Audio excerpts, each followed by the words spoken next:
बिस्मिल्लाहिर्रहमानिर्रहीम अस्सलामु अलैकुम वरहमतुल्लाहि वबरकातुहू। नाज़िर आप देख रहे हैं दुनिया मेरे आगे यूट्यूब चैनल और मैं हूं गुलाम नबी मदनी। इस वीडियो के अंदर अफगानिस्तान की ताज़ा तरीन सूरत हाल, अफगानिस्तान से मुताल्लिक नई खबरें, नई अपडेट्स और मालूमात आपके सामने रखेंगे। नाज़िर एक बड़ी ब्रेकिंग न्यूज़ सामने आ रही है। अफगान तालिबान के स्पेशल फौजी दस्ते बदरी 313 का कामयाब कारनामा सामने आया है। तालिबान के पास ग़ज़वा-ए बदर के नाम से मौसूम बदरी 313 फ़ौज है, जिसकी तादाद तकरीबन 6000 से 12000 के दरमियान है और अफ़गान तालिबान का ये सबसे बड़ा स्पेशल फ़ौजी दस्ता है, जो अफ़गान तालिबान के इंतहाई इंटेलिजेंट और इंतहाई एडवांस टेक्नोलॉजी से लैस दस्ता है। इनके पास जहां रात को अंधेरे के अंदर जो देखने वाली चश्मे हैं, ऐनक है, वहीं नाज़िर काम इनके पास ऐसे हथियार मौजूद हैं कि ये लेज़र गनों से एक तरह से मुसल्लह हैं और थर्मल जो स्कोप टेक्नोलॉजी है उसके ज़रिए से ये दुश्मन को टारगेट कर सकते हैं।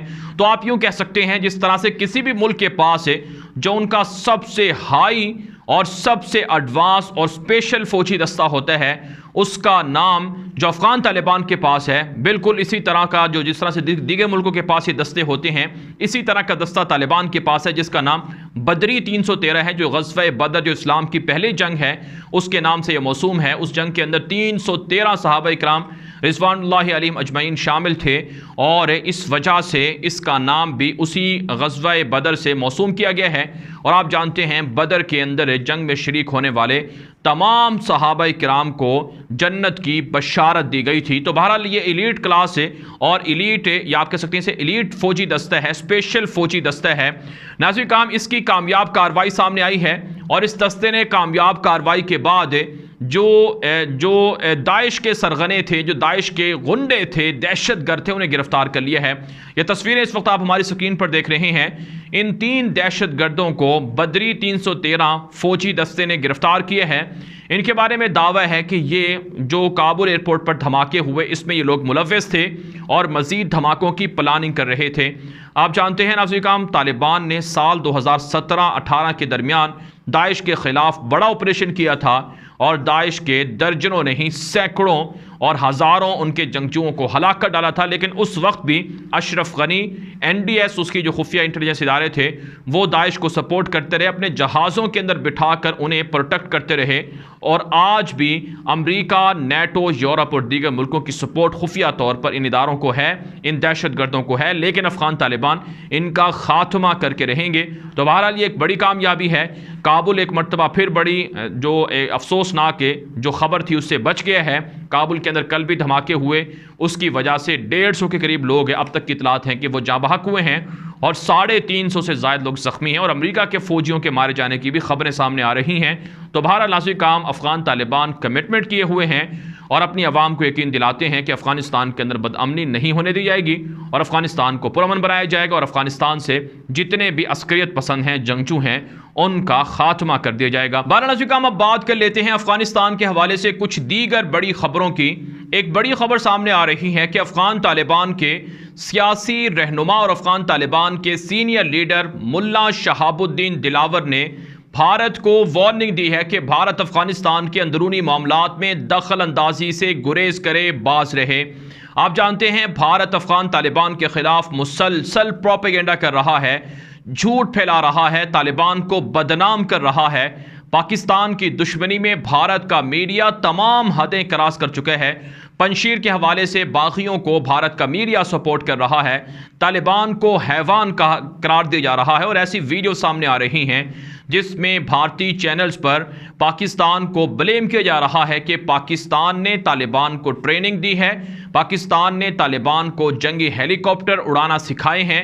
अमेरिका के जो ब्लैक हॉक हेलीकॉप्टर तालिबान को माली गनीमत में मिले हैं, इन जहाज़ों को उड़ाने वाले कोई और नहीं बल्कि पाकिस्तान की एयरफोर्स के लोग हैं और उन्होंने अपनी वर्दियां और यूनिफॉर्म तब्दील कर रखे हैं। हालांकि ये इल्ज़ाम है और अफ़गान तालिबान खुद से एडवांस ट्रेनिंग हासिल कर चुके हैं और पहले भी वो जहाज़ों को उड़ाते थे, लेकिन ये लोग तालिबान को बदनाम कर रहे हैं। तो शेख शहाबुद्दीन दिलावर ने कहा है कि भारत अपने रवैये को दुरुस्त करे, हमें मजबूर ना करे कि हम भारत के ख़िलाफ़ एक्शन लें और भारत हमारे ख़िलाफ़ मनफी प्रोपेगेंडे से गुरेज करे, बाज रहे। ये कहा गया है तालिबान के जो सीनियर रहनुमा हैं शेख शहाबुद्दीन दिलावर, उन्होंने कहा है। और साथ साथ उन्होंने कहा है कि भारत हमारे ख़िलाफ़ ये जो बयानात दे रहा है कि हमें हुकूमत नहीं करने आती, हमें निज़ाम नहीं चलाना आता। मोदी ने कहा था कि तालिबान के पास ऐसी सलाहियत नहीं है कि वो हुकूमत कर सके, तो इस पर उन्होंने कहा है कि दुनिया देख ले और भारत भी देख ले, हम अमन भी कायम करके दिखा रहे हैं और हम अफ़गानिस्तान के लोगों को जो हुकूमती ज़रूरियात हैं वो भी पूरी करके दे रहे हैं। एक और बयान सामने आ रहा है, शेख शहाबुद्दीन दिलावर ने कहा है कि 30 लाख अफ़गान मुहाजिरीन को पाकिस्तान ने पनाह दी है। इस पर पाकिस्तान का तालिबान शुक्रिया अदा करते हैं और मुस्तक़बिल में पाकिस्तान के अंदर पाकिस्तान के साथ तालिबान अच्छे ताल्लुकात रखेंगे और मामलात को इस तरह से जारी और सारी रखा जाएगा। नाज़रीन काम, इसके अलावा कुछ दीगर ख़बरें भी हैं जो अफ़गानिस्तान से मुताल्लिक़ हैं। उनमें से नाज़रीन काम एक ख़बर तो ये सामने आ रही है कि काबुल एयरपोर्ट पर जो कल 2 धमाके हुए, इसमें अफ़गान तालिबान के 28 मुजाहिदीन भी शहीद हुए हैं। ये ख़बर सामने आ रही है कि 140 के करीब जो लोग शहीद हुए हैं या जाँ बहक हुए हैं, उनमें अफ़गान तालिबान के 28 मुजाहिदीन भी शामिल हैं जो सिक्योरिटी पर मामूर थे, जो वहाँ पर काबुल एयरपोर्ट पर लोगों की अमन व अमान और लोगों की ज़रूरियात को पूरा कर रहे थे। इस दौरान उन पर हमला हुआ, धमाका हुआ और वो भी इस दौरान शहीद हुए हैं। अफ़गान तालिबान कहते हैं कि दाइश के ख़िलाफ़ और दीगर सरगनों के ख़िलाफ़ हमारी कार्रवाइयाँ तेज़ी से जारी हैं। जबकि नाज़रीन काम एक और बड़ी खबर सामने आ रही है, पाकिस्तान के फ़ौज के तर्जुमान हैं मेजर जनरल बाबर इफ्तिखार, उन्होंने एक बड़ी प्रेस कॉन्फ्रेंस की है। उसमें उन्होंने कहा है कि पिछले 20 सालों के अंदर पाकिस्तान की फ़ौज ने अफ़गान जंग की वजह से बड़ी कुर्बानियाँ दी हैं, दुनिया हमारी कुर्बानियों को तस्लीम कर रही है। मेजर जनरल बाबर इफ्तिखार ने कहा है कि पिछले 20 सालों के अंदर पाकिस्तान के 80,000 के करीब लोग शहीद हुए हैं, जिसमें जर्नलिस्ट भी थे, जिसमें डॉक्टर्स भी थे, जिसमें फ़ौजी भी थे, जिसमें जनरल भी थे, जिसमें आम लोग भी थे और मुख्तलिफ़ तबकों से ताल्लुक़ रखने वाले लोग थे जो इस जंग का ईंधन बने हैं और इस जंग की वजह से शहीद हुए हैं, अपनी जानें उन्होंने खोई हैं। लिहाजा दुनिया पाकिस्तान की कुर्बानियों को तस्लीम करे और हमने अफ़गानिस्तान के अंदर जो वादे किए उनको पूरा करके दिखाया है। पाकिस्तान की फ़ौज ने, पाकिस्तान के इदारों ने हर तरह की सहूलियात अफ़गान अवाम को फ़राहम की हैं। तिजारत से लेकर इलाज मुआलजे की सहूलियात तक पाकिस्तान अच्छे अंदाज से अफ़गानिस्तान के शहरियों को डील कर रहा है और मुस्तक़बिल के अंदर भी अफ़गान तालिबान के साथ और अफ़गानिस्तान की नई हुकूमत के साथ और अफ़गानिस्तान के अंदर जो अफ़गान अवाम हैं उनकी देखभाल के लिए पाकिस्तान पॉजिटिव रोल प्ले करता रहेगा।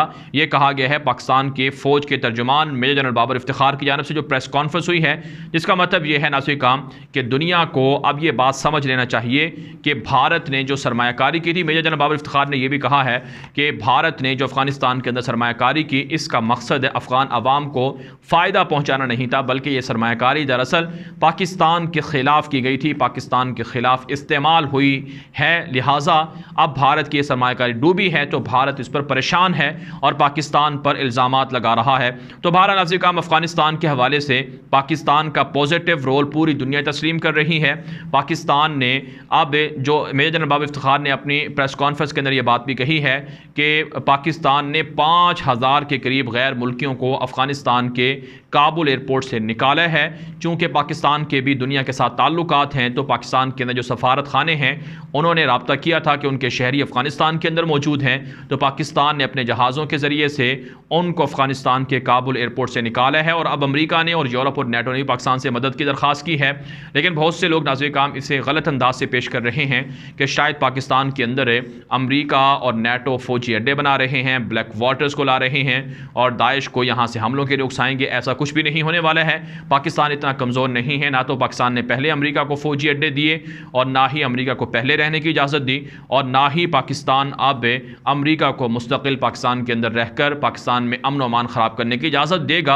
आर्जी तौर पर कुछ दिनों के लिए जो इनखला का मामला है, इसमें पाकिस्तान ने ताउन की जो दरख्वास्त थी उसे कबूल किया है, जो इंसानी बुनियादों पर भी है और कुछ दीगर जो सफारती रिलेशन है उनकी वजह से भी है।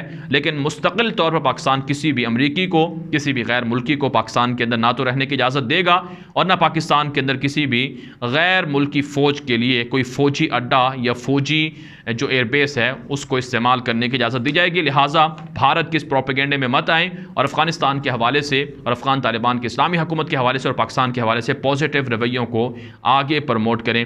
भारत नाज़रीन अफगानिस्तान के हवाले से अब तक की ताज़ा तरीन अपडेट थी जो आपके सामने रखी गई हैं। इस हवाले से अपनी राय कॉमेंट के जरिए से ज़रूर दीजिएगा और ये वीडियो दोस्तों के साथ व्हाट्सएप पर, फेसबुक पर, ट्विटर पर, मैसेंजर पर और हर जगह लाजमी शेयर करें ताकि लोगों को दुरुस्त मालूमात मिल सकें अफगान तालिबान की इस्लामी इमारत के हवाले से और अफगानिस्तान के अंदर जो कुछ पॉजिटिव तब्दीलियाँ हो रही हैं, मुस्बत तब्दीलियाँ हो रही हैं, जो अमन आ रहा है, इस हवाले से लोगों को दुरुस्त मालूमात पहुँच सकें। इसलिए वीडियो दोस्तों के साथ लाजमी शेयर करें और उन्हें इस चैनल को सब्सक्राइब करने का भी कहें ताकि उन्हें बर वक्त अफगानिस्तान के हवाले से, कश्मीर और दीगर जगहों के हवाले से मुस्बत और पॉजिटिव खबरें मिल सकें। अब तक के लिए इतना ही, इजाज़त दीजिए। अस्सलामु अलैकुम रहमतुल्लाहि व बरकातुहू।